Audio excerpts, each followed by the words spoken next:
Tudo beleza, moçada? A gente começa a falar agora sobre os constituintes orgânicos da célula, na parte de bioquímica, sendo que o primeiro grupo de moléculas orgânicas para a gente estudar, glicídios, açúcares ou carboidratos.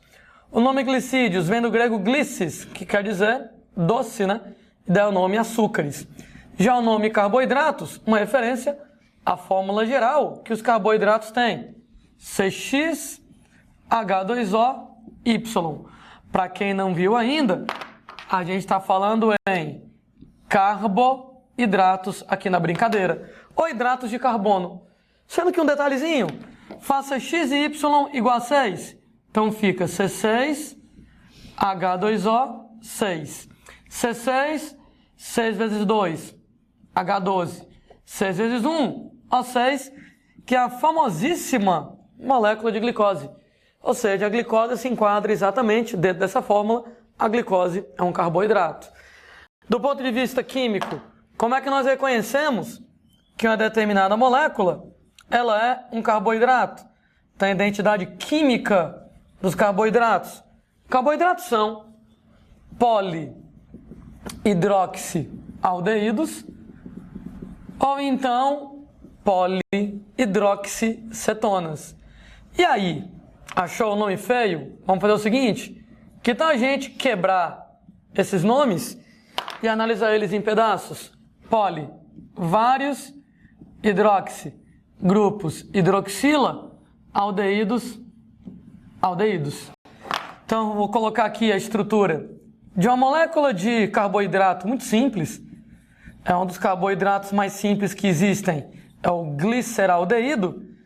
E, gente, eu olhando para cá, eu sei que isso aqui é um carboidrato. Como é que eu sei? Várias hidroxilas, aldeído, aqui na brincadeira. Ou então, polihidroxicetona, né? Poli, vários, hidroxi, grupos hidroxila, cetonas, cetona. Desenhando aqui, estrutura de outro carboidrato aqui pra gente. Outro carboidrato muito simples, chamado dihidroxiacetona. Opa, como é que eu sei que é um carboidrato? Várias hidroxilas, cetona aqui na jogada. Sendo que, quando o carboidrato é um aldeído, eu vou chamar ele pelo nome de aldose. Alde de aldeído, ose de açúcar. A maioria dos açúcares são aldeídos. Nesse caso, polihidroxicetona, eu vou chamar de cetose. 7 de cetona, ose de açúcar. Dos açúcares que nos interessam, a maioria são aldeídos. O único que nos interessa, que é uma cetona, vai ser exatamente a frutose. Então a frutose é uma cetose. Quais são as funções que os carboidratos têm? Número 1, carboidratos eles têm função energética. Sendo que o principal carboidrato de função energética, claro, é a molécula de glicose, né? Novamente a gente lembra para vocês a equação geral da respiração aeróbica, da respiração celular, onde nós vamos pegar glicose mais oxigênio, dando CO2 mais água para poder produzir energia. Ou seja, né, moçada? A fonte primária de energia para nós seres vivos é a molécula de glicose, que é um carboidrato. Entretanto, onde é que eu encontro glicose nos alimentos? Gente, glicose, na forma de glicose, é muito difícil de encontrar nos alimentos. Eu vou encontrar a glicose um pouquinho no mel, um pouquinho em frutas, mas normalmente eu não encontro glicose na comida.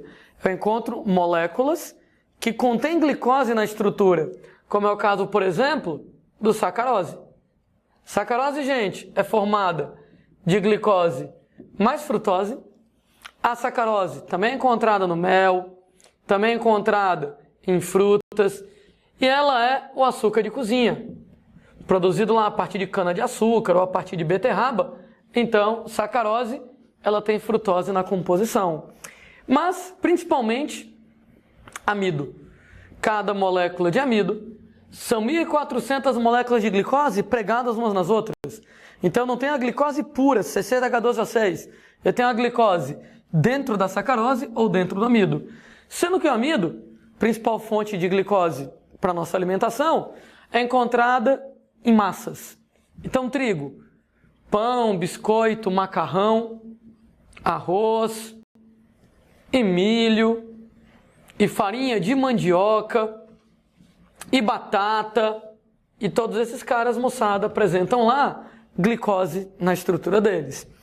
Outra função importante dos carboidratos é a função estrutural dos carboidratos.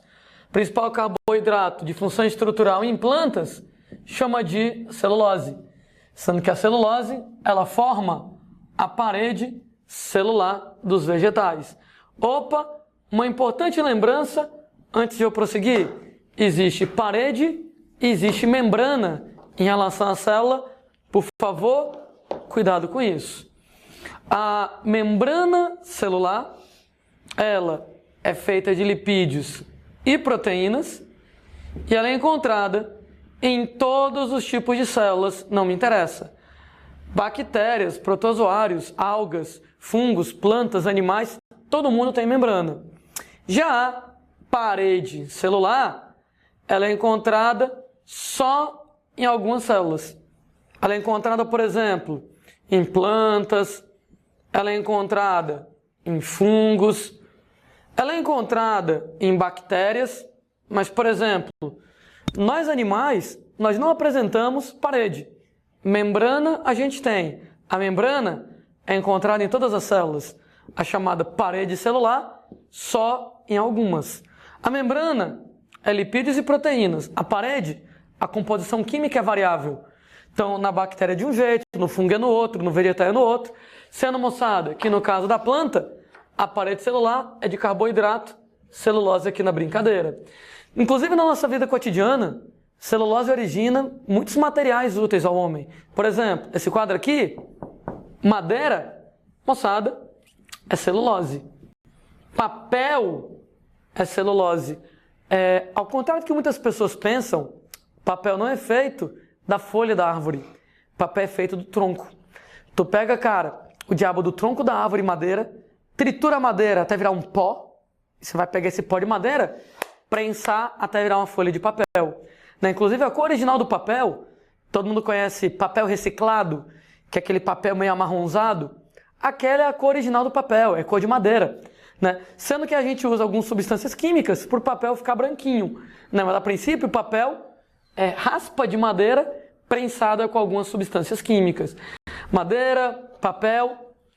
A minha blusa, moçada, aqui, ela é de celulose? Algodão é celulose?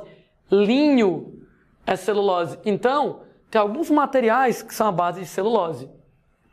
Outro importante polissacarídeo estrutural é a quitina, que origina a parede celular dos fungos, Poxa, volto a dizer. Membrana de lipídios e proteínas, todas as células têm. Parede de composição química variável, só em algumas, nós animais não temos.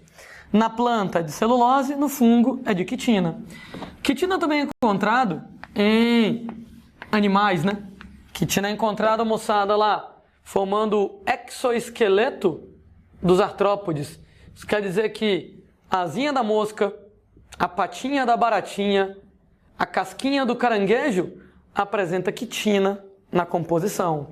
E aí a gente começa a classificar os carboidratos com vocês.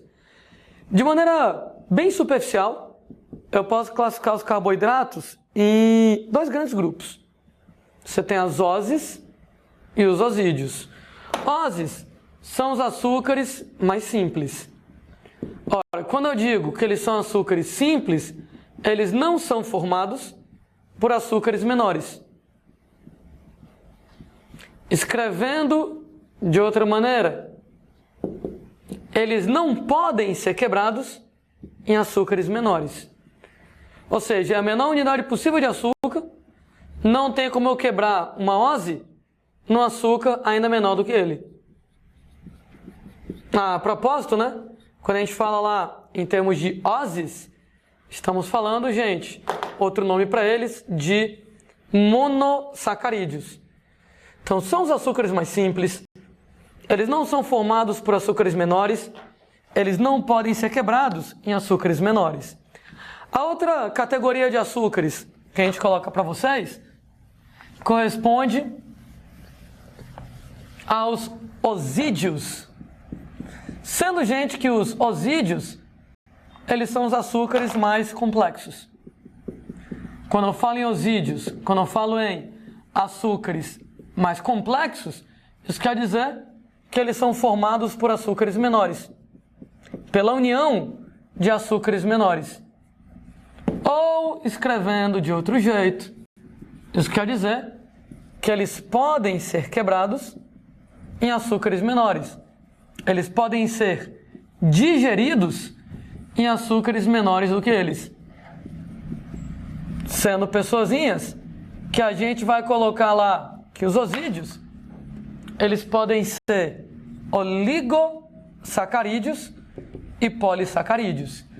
Então essa é uma maneira de classificar os carboidratos, né? Eu posso classificar eles em oses e osídeos. Uma outra maneira de classificar os carboidratos é que eles podem ser monossacarídeos, oligosacarídeos ou polissacarídeos. É dessa classificação que eu falo agora.